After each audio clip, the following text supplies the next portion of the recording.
Chittagong Chandgaon RAB ৭ camp থেকে গুলিবিদ্ধ অবস্থায় সিনিয়র সহকারী পুলিশ সুপার পলাশ সাহার মরদেহ উদ্ধার করা হয়েছে।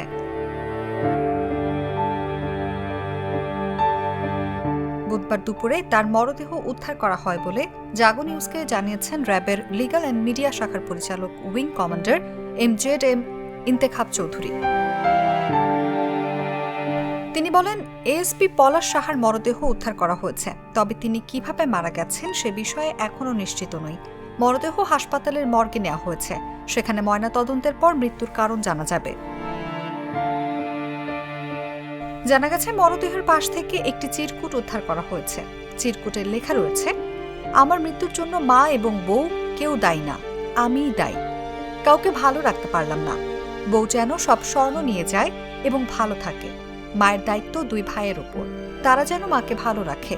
স্বর্ণবাদে যা আছে তা মায়ের জন্য, দিদি যেন কোঅর্ডিনেট করে।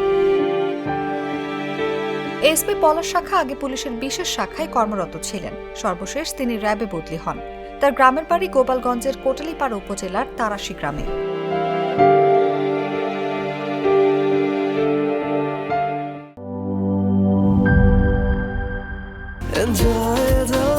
চলো উড়াই খুশি তুলে নিয়ে হাতে,